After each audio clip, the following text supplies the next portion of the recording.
Hey guys, what is up? It's Laura here, back with another video. So months ago, I ended up making a video on Clapper and how to get monetized, and only recently did it like semi-do decent for views. I kind of wanted to give an update on why I no longer use Clapper.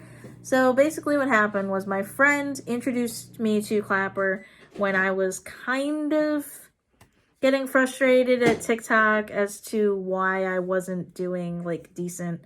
I had my semi blow up on TikTok, and I mean semi, like I'm a really small influencer. I've had like a handful of viral videos and I'm at like around 30K, but 30K on TikTok, like compared to a lot of like people, is really not that much.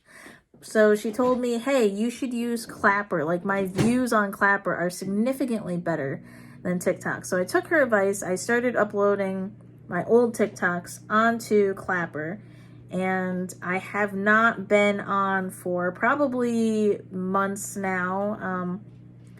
I probably stopped using it around the time that I made the Clapper monetization video, to be honest. And I'll give like a couple pros and cons. So she is actually verified. She was one of the earlier beta testers for Clapper, so she was able to get that check mark. So what is nice about Clapper that I enjoyed that I wish TikTok had was they kind of mixed like the decent monetization things about it that I kind of wished would be a thing. They pieced it all together into one app. So they had like similar to Patreon, you could have like your monthly members and they pay a certain fee, and basically you could cash in on that. So your average person could cash out at like $100, which at one point the TikTok Creator Fund, it was $100. They have since changed it to between 10 and 50, which is really nice. But basically, that was one of like the key points that I was like, oh wow, that's super cool that you can, have these monthly members, and it's a way for your page to get some support and you can get paid. It was a super cool idea, and I liked that. You can also get like tipped, which in a way is similar to OnlyFans. So if they like your content or they want to, support you because you've been working hard or whatever, and they just really enjoy your content, they'll tip you a certain amount. So I was tipped one time. It was $5, but then I believe that Clapper takes a percent, so it's probably, I don't know, probably like 10%, 20%, something along those lines. Maybe less. I can remember keeping probably a little bit more than $4 of it. So I was like, wow, that's so exciting. Oh my gosh, like I can't believe I'm actually making like money. But then things and people just kind of deterred me from it. So one of the things that they did was, I know Instagram does this, so now you have to use something called Save Talk, which takes the TikTok logo. So in order to do a reel, they used to be where like the algorithm was really good, even if you just re-uploaded your old TikToks, but now you have to take the logo off or else your views are basically crap. Unless you're getting decent views from your followers, but yeah, basically you can't have the logo. But on Clapper, they made it so you can't have the logo either. You could still repost your old TikToks, but was so ugly to me was they blurred out like the TikTok like logo. So when you were looking at your feed, it was not very aesthetically pleasing to look at. That was one issue with me. Another issue was a lot of people were saying, like, I got like reported and banned and I'm not able to get to my account for things that I've said.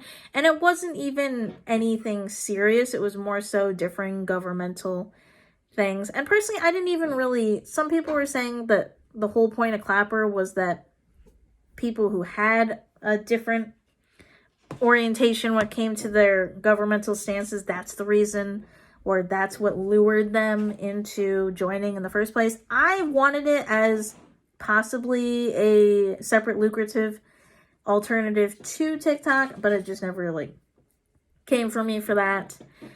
So people were definitely saying that was an issue. Another issue, besides like the possible banning or having videos taken down, was overall, like, it seemed kind of glitchy, and quality wise, like, they were working on it. I won't lie on that. But even like now, so I did have to re-download the app so I could show screenshots, which will be showed near the end of the video. But it just seemed like whenever I tried to re-upload a TikTok, the lighting was off, like the video quality itself was not the same. It was just very strange to me. And then finally, and this is something that really just kind of made me not want to post anymore, was the engagement. Like, I know that there was real people using that app. Like, people were talking, people were commenting, and stuff like that. But what threw me off was, so as a small creator, I think I finished off on that app with about 3,000 followers. But my friend who had joined it, she uploaded a couple of hers. She gained 1,000 in a very short amount of time. She probably got that in like a couple days, which, you know, like it's very possible to get a couple thousand in one day or several thousand in, you know, a day on TikTok. A lot of people use TikTok, but I don't know if it was just me that feels this way. I was almost thinking, like, this is my theory. When I was posting my videos, there were certain videos that were getting, to me, a significant amount of views. Nothing like TikTok viral or anything, but some of my videos had a couple thousand views, which I was like, oh wow, that's a lot. And I think my highest viewed was like 10K or maybe above that. But what seemed strange to me was there was very few likes on the video, as well as there was very few comments on the video. And there was like a offset amount of people's likes on their comments to the video. So it almost had me wondering if possibly the app was being bot followed and bot viewed.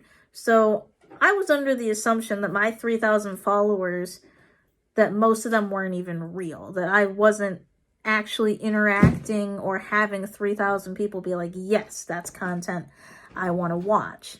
So that deterred me from posting. And then another thing that threw me off was just like, I think it was the idea that sporadically you would have, there seemed to be no consistency, and TikTok doesn't seem to have consistency with their views either, but you have clear metrics on why a video is viral. Like, you'll have, oh, this video was shared a ton of times, like that's probably why. Or I can see where it was shared. I can see the demographic, at least like which countries it was shared to. So maybe it got big based off of that. But with Clapper, I was thinking to myself, well, this is a theory, but maybe those views aren't even real. Maybe the app is giving me these little pockets of like decently viewed videos to make me and other actual creators think that this is an app that will make them successful, that will make them money, that will actually give them the results that they want for, you know, the hard work that they put in their videos. But so far, none of those answers have completely been answered to a satisfactory way for me. So at this point, that's why I'm just choosing no longer to use the app. Like I said, my friend, she seems to like the app. She seems to post on it a lot and has her supporters. I wish her all the best. I'm sure she'll continue to do well because she's a very nice person. She's very energetic. She makes delicious looking keto food. But personally, it's just not an app for me. And I will continue to use TikTok until I find a better route for my time. So If you have similar experiences with the app, please feel free to put in the comments, and have a good day.